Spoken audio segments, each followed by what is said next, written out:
How are you? Welcome. Fine. No, it's late afternoon, and pleased to be here again for the second year running, and very pleased to have Carlos Slim with us as well, wrapping up by the end of the day.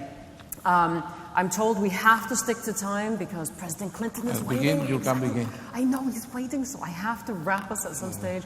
But I think, why don't you start off, Carlos, and talk to us a little bit about kind of how you see the world at the moment, and we'll get into a little bit of the questions and some of the discussion points. Well, the idea, I talked with Lynn, thank you for the invitation. Many of you know, around 10,000 years ago, the last glaciation finished around that, and there were a lot of water, and the water make in the valleys a lot of flora and fauna, a lot of life, and like the small tribes and groups of human beings were walking around the world already. They were around the world, they were in America already, and in all places.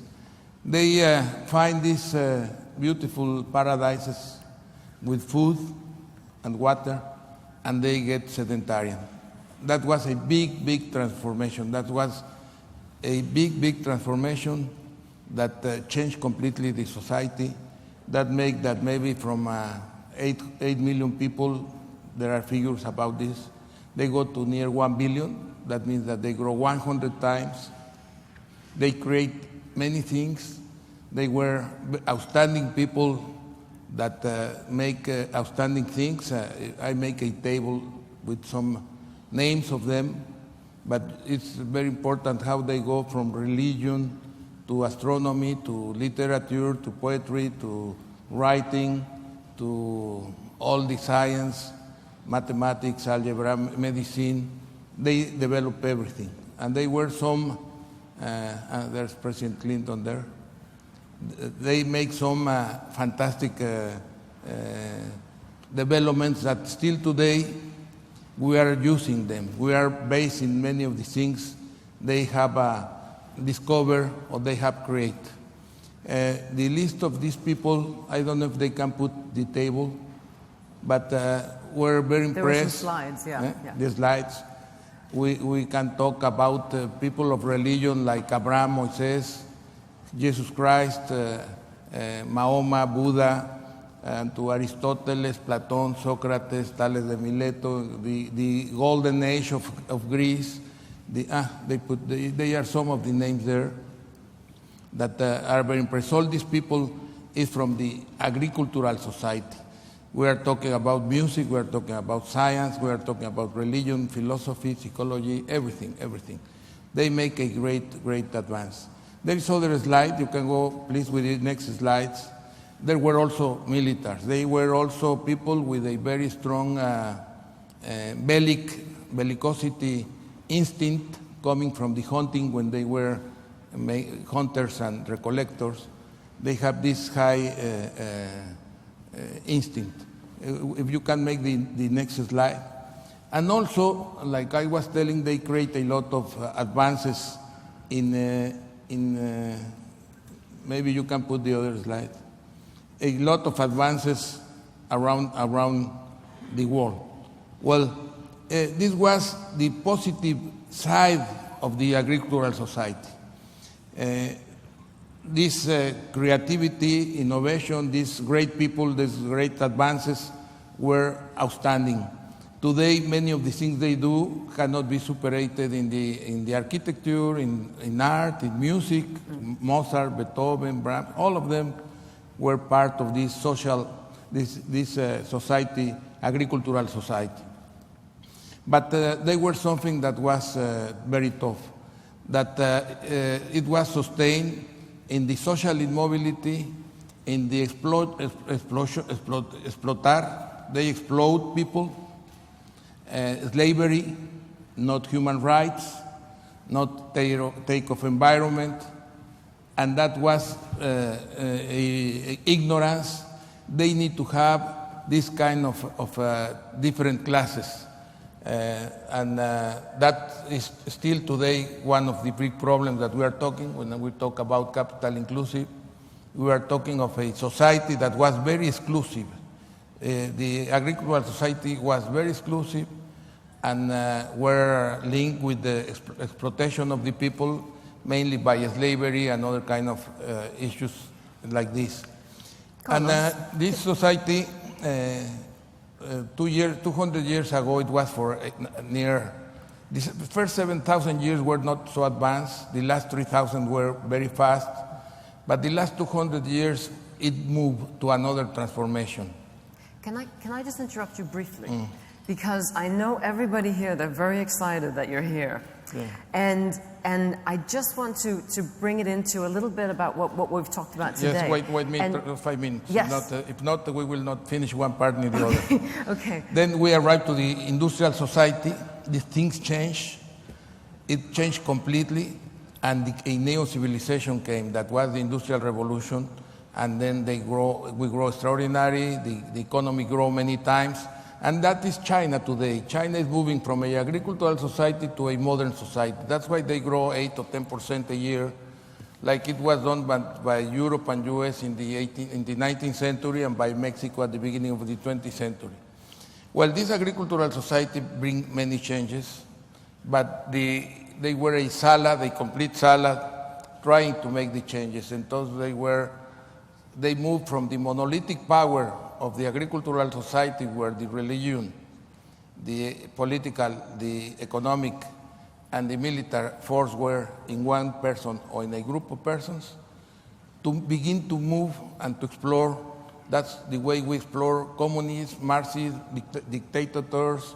We explore many things. It was a salad of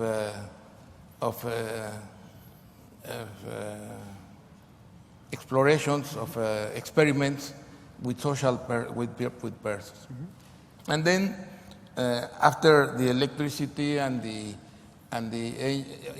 engine, the internal combustion engine, we advance a lot. More people move, more people create, and that's why we are now in this electronic society, when we move from the tube to the transistor, to the transistor, to the PC, to the chip, to the fiber, to the internet, and all what we are having now. That's a great transformation that takes us in a new society, but that nobody is moving, nobody is conducting, and is creating a lot of problems to the society that we are living today. I will like if they can move. Let me just ask you in the meantime, because I know you all know who Carlos Slim is, and I've had the honor of getting to know you a bit here over the last couple of hours. But I tried to put together some of all the sectors that you're present in, and you are, let's say for good sake's measure, that you're the world's richest man. If not number 2, maybe some days number 3, but you're up there, right? And you control more than 200 companies: telecoms, cigarette industry, industrial manufacturing, mining, bicycles, hotels, printing, banking, railways, food, media, airlines, real estate, technology, retail, sports, financial services, entertainment. And I probably left out a whole bunch as well. And I was speaking to a couple of people last night, and they were very curious to know that somebody like you, who runs the backbone of Mexico, what have you done in your career That's what I wrote, what? Yeah, what have you done in the last many years that has brought kind of an inclusive capitalism together? Because surely you couldn't build what you've built all alone, without making sure that, that the people feel supported. Everything that should do something is because they have vocation, yeah, and they have a good team of people working around. And that's the way you can go to 26 countries, is the way that you can do things. But I think it's very important that because we move the subject that was invited to talk about, to change to my person. I think my person is not important. Oh, it's very important thing is what is happening. Okay, well, I'm happy to I know that it was agreed that you spoke about some other things, but I thought, because I've prepared a lot of things. Oh, you can read about but everything my has been things, crossed off, so I was going to internet. suggest that I leave mine behind, you leave a little bit of yours behind, and then we'll meet in the middle. I think we don't have the time. Okay. Okay, I'm very happy to go Okay, ahead. we were talking about the problems of the new society. The new society, as the industrial society, is creating problems of unemployment, especially for young people, problems of obsolescence of the education, obsolescence of the health. The public sector investments are not working. The governments are expanded, and they have big fiscal deficits. They have some of them, like France, has 55% economic fiscal incidence and have a big debt, and is the problem of all the countries. So what we need to do is to solve all these kind of problems, which is the way that is, in my opinion, very clear, is that as in the agricultural society, and that's why I talk about the agricultural society, the power were monolithic. In this modern society, the civil society and the private investment should be very important and make the work, the economic work, and many of the things that can be done by the politicians and by the governments. If the governments are not available to make public investment, that they have problems of financing, they have problems of quality, or they have problems of any kind of problem you want, say, it should be done by private sector. So my point is that private sector should be very important in the investments that the economies need, all the infrastructure, all the things that can be done by private sector. I am not talking about businessmen only, but also by investment funds, by the pension funds, but whatever, but should be done and financed with more efficiency with them that by the public sector. And also, the civil society need to have a higher share in the decisions, in the environment, in the human rights, in many points. By last, I will finish telling that the paradigms of the agricultural society were 180 grades different of the modern society, the technology of society, electronic society, digital society, knowledge and information, whatever you want to name it. This modern society of services against the primary society are 180 grades opposed. That means that in the other way, where slavery now is freedom, democracy, plurality, diversity. In the last was social immobility, now is social mobility. Ignorance, now is education and training. Physical labor now is not physical labor, now is intellectual labor. Now you need to have training to work and to do things happen. And that's wars, an unhealthy society, environment hostility, and the main issue, poverty. In the old world, in the agrarian area, it was important, the poverty, because you need to have slaves. You need to have slaves and do whatever you want with them, and to exploit people and to put to work in the field or in the boats, in the big boats, remando, I don't know, like galeotes. But now you don't need physical strong, you need intellectual strong. You need to have people with training and with learning. And also, poverty is today the bad thing that a society can have, not only by ethical reasons. Ethical reasons and social reasons is one big reason. But the other reason is economically. Economically, you cannot have poor people living in ignorance and marginalized, because these poor people has not training and learning for the work we need in this new society, and they are not part of the market. They are not part of the economy. They cannot be a country developed without taking these people out of that. I think the most sense that I see is that we make a war. We love wars. We should do a war against poverty. And instead of making arts, making housing, instead of making military uniforms, making dressing for people, and creating more economic activity to finish with poverty. Well, that's, now you tell me what you want to know. I swear I didn't mean to interrupt. It's very interesting, and I get your points as well. I very much get your points.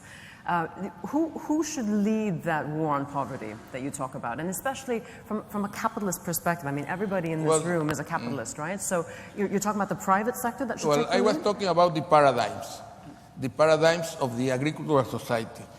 That's why China is like it is, because it's still an agricultural society. When we want freedom, and they don't have already ready for that. That's why they have this kind of management. But the only country that I find that understand what is happening is China. And they are moving from an agricultural society that the population was in poverty and autoconsumption to an educated society, to get in urban movement and educated and skills, and moving like all the other countries make before from agricultural and rural and autoconsumption society to a modern society with technology, high education, and a very modern industrial development. But it's not led by the private sector, is it? Excuse me? It's not led by the private sector. Yes, it's a combination. It's a combination. But it still has a politically monolithical program. Who should do that? In my opinion, it should be done by the governments together with the society in each country. The governments need to understand what is happening, to understand that they cannot use the formulas of the past to solve the problems of the future and the present. They cannot only use monetary policy, fiscal policy, because they are not working. We have a stagnation for a long time. And it doesn't matter that Keynes is the Bible. The Bible is 7 years of fat cows and 7 years of slim cows, how you call it? Flacas. You know the Bible, no? 7 years of fat cows, no? Don't you say fat cows? De vacas gordas y 7 años de vacas flacas, ¿cómo se dice? Bueno. Entonces, what you need is to find different solutions, like it were different solutions when you move from the agricultural society to industrial society. Who should do that? Governments with the society. Who will be ahead of everything? The ones who make it faster and better. On the issue of productivity, I know that you've said in the past that you think that a 3-day work week is something that we should think about. Tell us a little bit more about that. It's part of the solutions. If you look historically, people has worked less. The slaves worked 24 hours until they died. They killed them working. In a few years ago, in the in the 19th century, they worked 60 or 72 hours. Then we worked 48 hours. When I was young, we worked 48 hours, including Saturday. Then 40 hours was crazy. But I say that you need to work 3 days, 11 hours, have 4 days available, and work until you are 75, because now it's not a society of physical effort, but of experience and knowledge. And you have more experience and knowledge when you have 70 than when you have 50 or 60. So when you get retired at 75, you take out the bankrupt of the government that need to pay you retirement for 40 years from 60 to 90. They solve the problem of bankruptcy. If you take the actuarial cost of pay you from 60 to 90 or from 75 to 90, it's a double effect. And also you have 4 days, you open space for the others, because more people can work less time, and the people will work as we advance more and more and more and more, we will work less. Just let us organize how to work. Not to work 5 days, like in France they work 5 days, 7 hours or 6 hours. No, you need to work 3 days, maybe 11 hours, to open space to other people to work other 3 days. So in tandem with technology becoming a lot more at the forefront of things, in the developed world, then we take a step back, we work less, that gives an opportunity to some of the emerging markets? But no, I am not talking about one market or the others. It should be done everywhere, depending on the circumstances, not like a law, but depending on the circumstances, to organize the people to open a space for others. And if you work 4 days, they go 3 days and you have 4 days, you will develop entertainment, culture, tourism, transportation, trips, You can find 2 jobs also if you are working like you so hard. You can take 2 jobs, or you can train yourself to have a better job. You can do whatever you like, and you will have a better family life and a better quality of life when you work 3 days and you have 4 days. But the other 4 days help to create new jobs. You need to generate new jobs because of new activities coming from these 4 days, let's say. Somebody like you, who's a true business leader, what do you think that you can do to kind of change the way that we think about capitalism? Do we need to change the way that we think about capitalism? I have done that for the last 15 or more years, like maybe 20. Well, the foundations are good, but not for charity or social progress. It's for create human capital with education, health, culture. That's very important. That's very important because we need to move in education to use technology, because today it's obsolete, the education, and boring, and you need to make interesting and more particular. The health, to make people not to be cured, but to prevent to be sick. And we have already the genomics, and we have many things available for that. But at the end of the day, the only way to finish with poverty is with jobs, with employment. You cannot finish poverty by charity. You need to finish poverty with work. And it's the way also to be dignified. The person will be dignified, and you need to create the jobs for the people, especially the young people, to have also hope in the society, and to avoid all this social disruption and all these big problems of thinking that the way to solve the problem is giving them maybe $500 a month to be in some place under control. You need to create the jobs. That's why if you work 3 days, you will open jobs. But also the 4 days available will create new jobs, new activities, and you need to develop new activities. How do you incentivize people who are middle management or top management to become more inclusive and to change the company structure, such as more inclusive, and to change the company structure, such as Indra was talking about earlier? I think that the business that are successful or are doing well is because they have training his people. The people has the shirt, has the uniform, like the spirit of the company, the philosophy of the organization, and they are satisfied doing what they love to give of them, no? And when you have these people trained, and the idea that they know that they can succeed with his personal life that is very compatible with the professional life, that's very important. You don't sacrifice your personal life because you want to be successful. No, this is not only compatible but necessary both to have them together. The people work hard but know how to use his times, train very well, and they move fast. They move fast in the organization. Personally, we don't bring people from outside. We don't look for headhunters, or we don't find to bring these people of this company or the other company. We create them, develop them inside the group, and I think that is also very important. And I was telling that the only way to solve this problem is with jobs. What are we doing? We are making, where are the most jobs that you can create? You create jobs more by small and middle business, by housing and construction, infrastructure construction, buildings.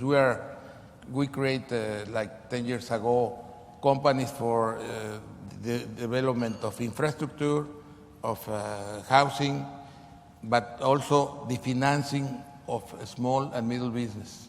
You need to do, we think, in the small and middle business, first to get down the business mortality. We make fantastic for the child mortality and the mother's mortality. We need to do that with business mortality. Also, we need to try to deregulate completely, and financing, and also to take the small and middle business to the information technology. How you take them? Well, if you manage the servers, you take it in the cloud to have all his work in the cloud, and you gave them the specialists and the servers. You put them easily, like if they're paying a telephone, you pay them in the information technology immediately. Very, very low cost. Sure. There's been a lot of talk here. One of the red lines has been about stopping the short-termism, that we need to think more longer term about building businesses that are going to be around even when the CEOs aren't. So if a CEO is only on for 3 years or 4 years, that the whole thing doesn't crumble and you have to start over again. And especially also when it comes to inclusive capitalism, when it comes to rebuilding or reinventing capitalism. I think it's worse than short-term thinking. I think there is no thinking. I think the politicians doesn't know where we are and where we are going. They are thinking just in the election, or they are very short view. They don't understand what is the world doing, where we are doing, what means the technology revolution, because it's a big transformation. But we still think like in the past. We don't think what is coming, what we should do, what should be changed, what should be happen. And that's a big problem. And when you look that, you need to, when you want to think in long term and medium term, you need to have a vision where is the long term, or what you are going to do, or what is going to happen.